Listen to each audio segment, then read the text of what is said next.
realizaremos el switchover. Esto se realiza en dos fases. La primera es convertir el rol primary al standby y luego el rol standby hacia el rol primary. Hacemos una consulta sobre el estatus de la base de datos para ver hacia dónde hará el switchover. En este caso hará hacia la standby. Entonces hacemos el switchover con el comando hacia el rol primary. Esta será la primera fase donde el rol principal se convertirá hacia el rol standby. Tenemos la base de datos para poder aplicar los cambios respectivos.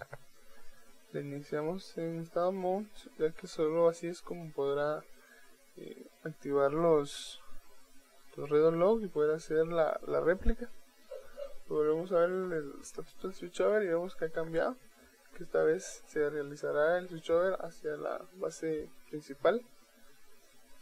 Entramos a la siguiente base de datos, que será la que está en estado standby por el momento, y realizaremos el cambio hacia el rol primario. De igual manera realizamos el comando de switchover hacia el rol primario y esperamos a que esto se realice para poder realizar las operaciones respectivas.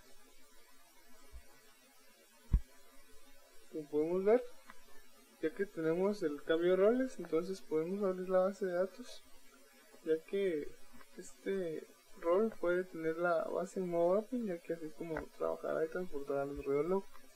Hacemos una consulta sobre la tabla que tenemos. Podemos ver que tenemos 22 filas insertadas. Por último, regresamos a la base standby para aplicar los redo log y que puedan ser transportados desde la base primary a la standby.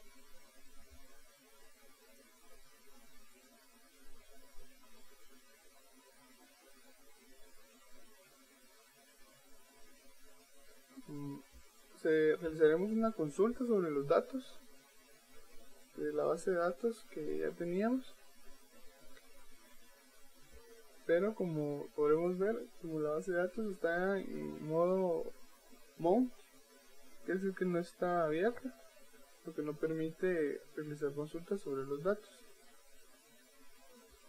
Entonces modificaremos la base de datos para que pueda ser accesible a consultas.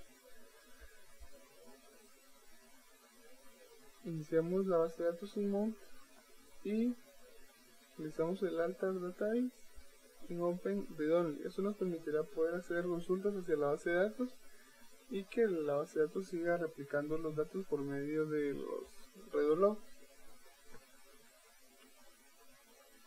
Hacemos la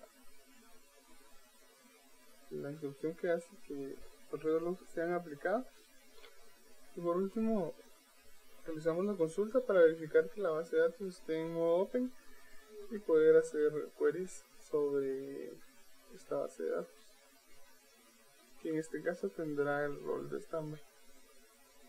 Como podemos ver, obtenemos los mismos datos que obtuvimos en el rol primario.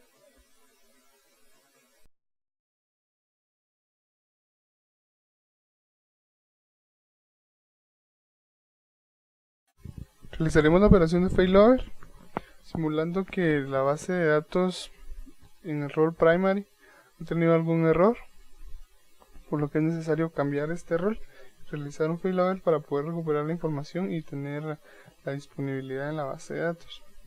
Realizamos una consulta sobre su rol y sobre hacia dónde hará el switchover.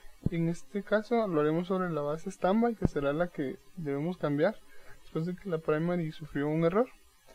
Podemos ver que su rol es physical standby y el switchover lo hará hacia la base de datos con el rol primario. Ahora realizamos el cambio en la base de datos para poder simular el failover y cambiar de rol hacia la base de standby, y luego poder tomar las acciones necesarias. En dado caso se necesita que la base en rol primary anteriormente sea recuperada o restaurada de alguna forma. Realizamos la modificación a la base de datos para tenerla en modo open, ya que así es la única forma como podremos manejarla. Y haremos una consulta nuevamente hacia el rol de la base de datos y ver que ya cambió a primary. Por último, pues haremos una consulta hacia la base de datos y confirmar que los datos estén de forma consistente como los teníamos anteriormente. Como podemos ver, tenemos 22 filas